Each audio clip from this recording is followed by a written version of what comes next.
They both started? Mm-hmm. All right, cool. Hey, how y'all doing? Back again, another episode of the It Factor Podcast. As always, I'm your host, Jeremy Robinson. Today we have someone special. Go ahead and introduce yourself. The Gail Bean, Big Bean, the biggest. Yes, indeed. So with that, how you doing mentally, physically, and emotionally? Mentally, okay, so I'm going to be real with you. Okay.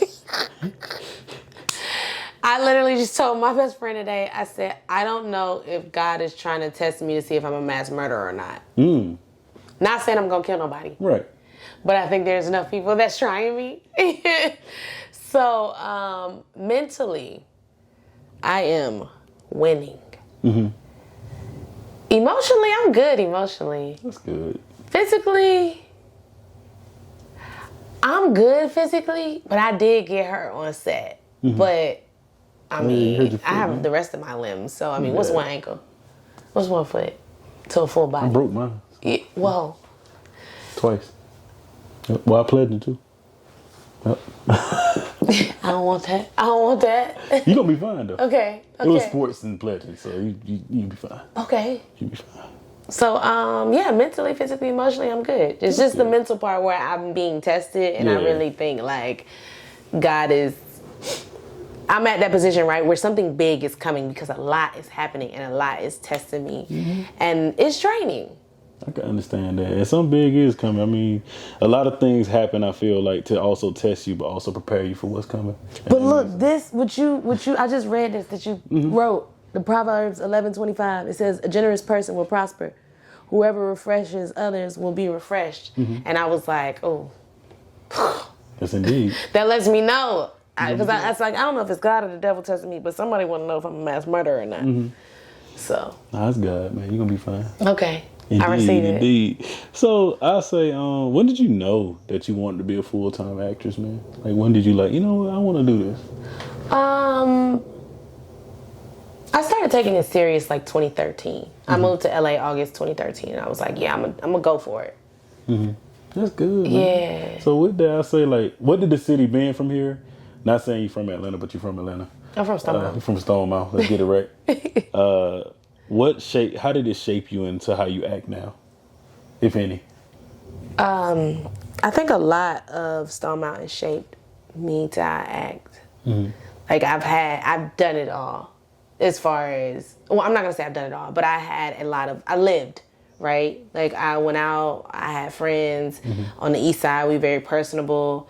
I fought, like, I've done it all, so now I'm at a point where I'm like, okay, I've done this. I was popular. Right. Like, I received a lot of attention. I ain't got to do all that, right? Like, I be chilling.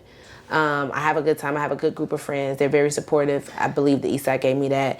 I believe Stone Mountain gave me my work ethic. I believe it gave me my mindset. So when I go into things now, I'm also not looking left and right at what somebody else is doing or the accolades or the appreciation or the love they may be receiving. Like, I'm good. I know I'm going to get it. Mm-hmm. I'm not like, oh, whoa, what about me? Like, I'm not, and I think that is my experiences from the East Side of, like, knowing that I'm always going to get my love and support. So I don't have to be begging somebody else for it, or I don't have to be upset about somebody else getting light shown on them, thinking that it's a dimmer to me or that it won't ever be shown on me. I love that. So with that, I say, what is your it factor? Why do you do what you do? I feel like it's my purpose, like, that God put in me. My it factor is my faith, my family, and my friends. Yeah, I love that. I would say, why is it important to give back? I say you give back. You're a philanthropist. You do a lot. I am. And to be called a philanthropist is an amazing thing. I feel like I make a step in it myself with my book drive every year, do different things like that. And we'll talk more about that. We got to get into that. We got to collaborate. You got a book drive? Yeah. Tell me more. So, what's up with your philanthropy, man? So I have my nonprofit, Dream Above the Influence. You're Greek, I'm Greek. Mm-hmm. Service is one of our... Indeed. Yeah, one of our principles. So with Dream Above the Influence, I feel called to pour into the youth, right? The Black youth. I think that if you help the Black youth, you help the Black community, which in turn helps the whole world. I love that. And it is about giving them exposure and resources, because I feel like when we start, we be so far behind. We don't have the opportunities as other people. We can't afford to have the mess ups as other people. So just pouring into them and exposing them to things that helps expand their mind. Like if you only see, and not even a negative way, like yes, if you only see drugs and gangbanging, that may be what you end up doing. Definitely. But also if you only see people in your family are doctors, then that may be what you end up doing. But maybe you have a different dream. Maybe you want to be a lawyer. Right. Maybe you want to be a department head of like grip and do electrician on set, or build the sets, or do, construction. But that may not be what you see around you. That may not be what your influence is. So just expanding their mind and letting them know that there are so many different career paths and so many different passions, and helping them find their own voice and their own dreams outside of just the immediate influences that they see. Giving them opportunities to do things like study abroad, get scholarships to go to college, exposing them to things that I was exposed to as the youth of reading more, the importance of speaking and being able to communicate on an intellectual level, and not everything being abbreviation and text. Definitely. Not talking how, in a professional setting, how you speak to your friends. So You know a lot about that, because she teaches. I'm in higher ed, and you look at some kids and you be like, what you got? I'm an engineer, so like I look at stuff, I'm like, how did you get there? You be like, what's an engineer? What do you do? You like, all right, cool. That's what I want to do. All right, cool. And they kind of think that we had a panel about AI and how beneficial it is, but how unbeneficial it is for the new age students, because a lot of them are cheating and we catching on to it, and they're like, how you catch on to that, man? You don't even. It's like, look, you're not like us. Like You're you can't you can't do what we did, but you got to learn this stuff because it's gonna follow you. So definitely what you're saying is, and also what you saying the statement of, I grew up in a family that they played football predominantly. You think that's your only way out of a small town? Correct. But to go to college, earn a master's, work as a data engineer, but also have a podcast. My family look at me like, how do you do both of them? How you balance it? Correct. I just do it. God given. God-given. And then those opportunities expand not just you, but Yes. even with you seeing it expand your family. Because they're like, wait a minute. As before, they would have never even looked at that, thought twice. So many students that I talk to, I speak in school. So many students I speak with, they're always like, wow, why are you here? Why are you at our school? What makes us important? I'm like, because I was you. Like, and you can be me. Like my career, the things that I'm doing, everything that you see other people are doing, it is attainable. And I want them to understand that it's attainable. Yeah. That could be you in a few years. It doesn't matter, even with like mess ups. Like one of my really good friends, he's a doctorate in mechanical engineering. And his freshman year of college, he lost hope and was about to flunk out. And now you end up getting your life on a better track, going and graduating from Georgia Tech, like getting your doctorate, becoming a professor at a prestigious school. These are the examples that we need to see. Definitely. You know what I'm saying? Like, I think so many kids, especially black kids, they think they done messed up, or they messed up multiple times, and they're just like, I'm on this career path of going down. There's no way I could ever, all of this is out of my reach. I just think it's important. So that's my purpose. That's why I do what I do when it comes to Dream Above the Influence. I feel like we need to be in more executive roles and understanding the importance of being with a company, growing with a company. There's so many things that just we need to know that we don't know. You're definitely right about that. And I would say, what is the legacy you would like to leave behind? Not just in acting, but also in acting. Okay, so when I think about legacy, right? John, R.I.P. John Singleton, legend, left a beautiful legacy, right? When you look at Spike Lee, beautiful legacy. People who John have worked with have gone on to have careers. Yes. And not just superstars, actors, but I mean like people who he's worked with, who he's hired, maybe out of jail, off the street, who now have careers in grip, who now have careers, like lighting, all of these different things on set, from writers to directors, like so many people who he's touched, but not even just in the industry, but his work even touches people that watch it. So when I think about my legacy, I just want the things that I've done to outlive me. I want it to not just outlive me as far as fame, but have a lasting effect and impression on people that makes them feel better about themselves and their own purpose. I love that. Yeah. I love that. You're already doing that. Thank you. You're already doing that. I would say, why do you choose impact over influence? Or are they the same to you?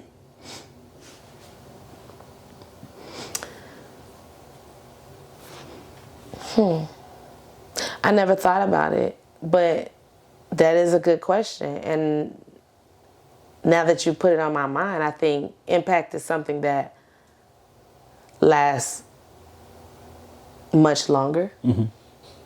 Influence feels temporary. It's like lust over love. Yes. Right? It's not that an influence isn't real. I mean, it's real. People can be persuaded and they're influenced. But it's like, I feel like influence can come with buyer's remorse. Mm-hmm. As opposed to impact, it doesn't. They feel good. They feel like they've gained something. They don't feel duped. They don't change their mind. They've been impacted. Mm-hmm. You know? So I would always, if I had a choice, to choose impact over influence. I love that. And I would say, just a few more questions. I would say, what some advice would you give to a young girl, a young lady that wants to be in your shoes someday? Or even go further than that, like even before. So like, what was some advice you would give? Advice I would give to someone who wants to be in my shoes is to have a solid foundation with your faith. Mm-hmm. Be mindful who you surround yourself with. And that doesn't mean they have to be like-minded individuals, but they should be like-hearted. So a lot of my friends and family aren't in the industry, but I wouldn't be able to be in the industry and be successful and thrive if it weren't for them. Mm-hmm. So being mindful about who they surround themselves with. Don't judge, man. Don't judge. Don't judge yourself. Don't judge other people. Like, you're going to encounter some weirdos in life, love, and in career. But keep your head, keep your heart 3 stacks. No, I'm kidding. But keep your head, man. Like, if you want to be in my shoes, you can. You can surpass my shoes. Like, but just, you know, don't take yourself too serious. Mm-hmm. Because all of this is material. Yeah. You know, it's really about having a good heart and being good to people. It is. Yeah. That's what it's all about. And helping people. Biggest thing. People. That's what we're here for. That's what we're here for. I would say, what has been your most transformative role? Like, before we started, I would say that I've been watching you for a long time, seeing you even before you were the actor you are now. I mean, actress you are now. Oh, and I would say... actor is a unisex word. Yeah. So, like, at the end of the day, like, what has been your most transformative role thus far?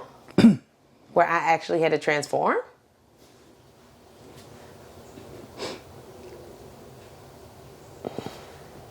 Most transformative this far, I would say, is Wanda Bell on Snowfall. Mm-hmm.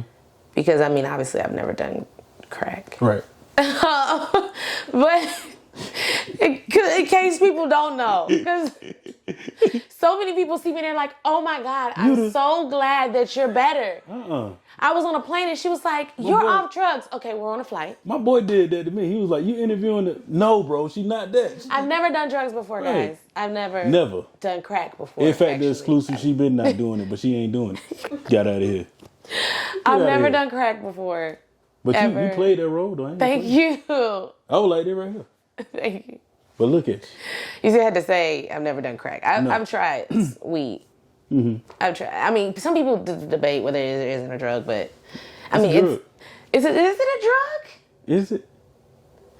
I don't really know. I don't know that much about it. Yeah, people say it's a plant, but I think like cocaine is a plant or came from a plant. I'm not really sure. I don't know the derivatives.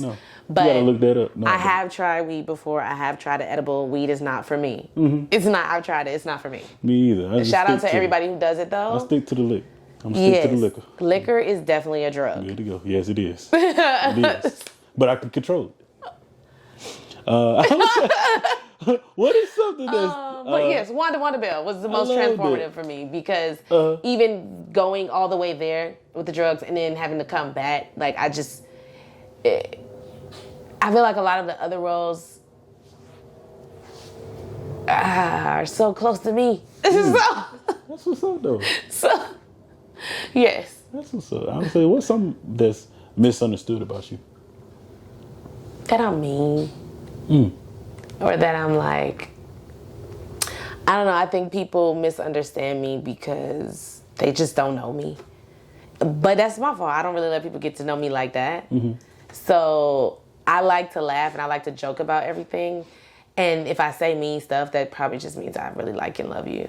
Like, but not mean like to make you feel bad. It's just, I try to keep things like funny. But my humor is like dry. Sometimes. So yeah, it's dark too. It's dark. My humor is dark. Yeah. That's it. That's why I was like. It took me to get married for my wife to be like, "Look, that wasn't right. Yeah, you can't do that." Yeah. I'm like, I'm telling you the joke, the mass murder joke. People were like, when I said it today, they were like, I was like, okay, I shouldn't put that on Twitter. So like. I'm like, I don't know. I don't take stuff too serious. And I think that people should be a little bit more lighthearted and fun. And it's like, it's enough stuff that... Show your personality. Makes us have to be hard. So I think the thing that people don't get about me is that... I mean, the misunderstanding that people have with me is that I'm mean. I love that. And do you have any questions for me? Tell me about yourself. Okay, so my name is Jeremy Robinson. Okay. I'm the host of the If at the podcast. I would say I'm a husband of her, 2 years now. Okay, nice. Congratulations. And the biggest thing is I just love to help people through this show. Have shot over 200 some plus shows with amazing people from different fields. And I would say every time I do it, it makes me know that I'm doing the right thing. And I just love doing it. Okay, so since 2019, you have become a husband, a homeowner, a podcaster. I mean, you've always been black and a man. No way. So what has been the hardest? Is that me? That's one of us. I was like, how could that be me? That's me. Oh. What has been your most challenging... What are some of the challenges you faced? I would say it was a couple. One of the biggest was getting let go in 2020. What was that, 2023? But before that, I lost my mom. So that was big. I'm so sorry to hear. And it happened a few weeks after we got married. So we had a big high and a low. Oh, wow. And it's kind of, you say you would prepare yourself for it or try to like get ready for it, but you can't. Sick? Yeah. Some of them had renal kidney failure for years. Oh, my God. And it worked. We thought we were good. Like, you're going to figure it out. And like right after the wedding, that happened. But... to be very honest with you, just glad to see that she's in a better place. And, grieving is forever. Yeah. I have learned that because I lost people before, but ain't nothing like this. Yeah. So definitely dealing with that in a positive way, and trying to navigate that in my life now. So what would you say to somebody who's lost their mom? I would say to anyone that lost their mom, or parent. Our parents, I would say, take your time to grieve, and grieving is forever. But the biggest thing is, if you have faith and you believe in God, or if you believe in anything, I would say lean into that, because that's the thing that's going to guide you every morning to want to wake up and move and do different things. Also, journal and write to that person. Go out and seek counseling. Go out and seek help, because you're going to need it. You're going to quickly tell yourself, no, I'm going to be fine. It's not like anything else. So like, to survive that and live on from that is, I always remember, what would my parent want from me? Or like, what would they want me to do? Like, my mom knew I did this today. She'd be like, wow. So that's the thing that keeps you going. Question, how was it for your wife when you lost your mom? Like, were you open and honest about your emotions and your grieving? Or? Not at first, because he had a lot of going on. Because like, it happened, like, a lot happens in the months of September, October, November. Like, we've got birthdays and all type of stuff like that, homecomings. So all type of stuff was happening. And I finally opened up to her, like, once we had my birthday, because I was like, I don't want to be around people. I don't want to be around in that fake stuff, like people saying I'll be here for you. It's 2024. Half those people I don't hear from. Yeah. And it didn't matter. It mattered at that time, but now it don't matter, because it was like, oh, dang. But just having her there for me was real big, because she had to tell me. Yeah. And that was hard. Like, it was like, we just got married. This girl got to tell me, so that was crazy. And I would say that the biggest thing was actually having someone in your life when that does happen is amazing because it's going to help from 10 times more than you going through that alone. Okay. Yeah. Another question, which I'm starting to ask men because I'm realizing that people don't ask y'all this and you don't ask yourself this. What makes you happy? Wow. What makes me happy is very simple. Like, I love to watch old football, like sitting down watching that. If I can sit down and watch, she can tell you, like, if I can sit down and watch that and relax, like, and, you know, have a good, like, drink, if I want to have a drink. But, like, the biggest thing is if I can sit down, watch football, paint that bathroom, it's the simple stuff, Gail. Like, it's the simplest thing. I don't need nothing else. I don't need people. Like, I thought it was that for a long time, but losing my mom taught me that, like, having her, and, like, yeah, I got a few friends that I'm very leaning on, but I'm learning to kind of lean in on that. And also being in the Word. Like, I love to be in the Word and be with the Lord because that literally helps guide me. Yeah. And let me know, I'm good. All right, cool. Okay. But all that stuff, like going out, all that, I could go without it. But I love taking trips now. That's another thing. Okay. That's one last thing. But no, that's a good, because a lot of men, sometimes their happiness is attached to doing for others because they have been accustomed to making people happy at such an early age. Yeah. That they think that their happiness is other people being happy instead of finding out within themselves, like, what makes them happy. If none of your friends were here, if none of your family were here, and it was just you, what could you do? What would you do that would make you happy? Like, and I love how you frame that question. I'm glad I answered it like that because I love how you frame that question because literally, that's literally without people, that's what make me happy. Because I'd be like, what's your it factor? Ooh, my it factor is the turn to that. I love helping people, love giving back, love to be able to make an impact. And I'm always going to be culture for service for humanity. To the day I die. I was that before I was a Phi Beta Sigma. I'll be that when I die. Yeah, there's so many moments in my life where people have helped me, important to me, that I think I continue to go back to, even now. And it's like, I'll never forget Dr. Wanda Bell, my accounting professor, also was my, what do we call it? Advisor in college. And she was like, your future's so bright, you're going to need shades. I never forget that. Yeah. Like, ever forget how she used to pour into me. And I was an accounting major. I have like an accounting degree. She was like, she would say, you're not going to work in accounting. Yeah. That's literally how it happens most of the time. I'm like, what? This random non-black lady telling me all this stuff. And she was so amazing. Like, I always like, I love her. I love her and her husband, Dr. Bruce Castor. Like, they were the best thing that Valdosta, aside from Delta. Second best thing. Third best thing, David. Yeah. So, third best thing that Valdosta had to offer. That's what's up, man. Yeah. That's what's up. Any other questions before we close? What is some advice you would give to a person who, I don't know when you and your wife met. I don't know how y'all met. I'm obviously unwed. Yeah. Unmothered. Wait, I'm not a mother. I have a mother. But I know what you're talking about. Okay. And single. So what is some advice you would say to I only get asked this, but you the first woman to ask that. The biggest advice is we met in college. She's my sorrow. We were Zeta Sigma. But I dislike that Dove love. Yeah, I was going to say Dove. Oh, okay, I knew her before that. Sorry. But I let people do it. I let people say it. But I would say that we were friends, man. Yeah. The biggest thing is to be friends with people. You're going to go through life like, I lost my mom, lost a job. Different things happen, but we still good. Yeah. You know, and I think the biggest thing is be friends with people and get to know them. Go through every emotion with people. And people don't want to do that. It's easy to do. Just put people in situations.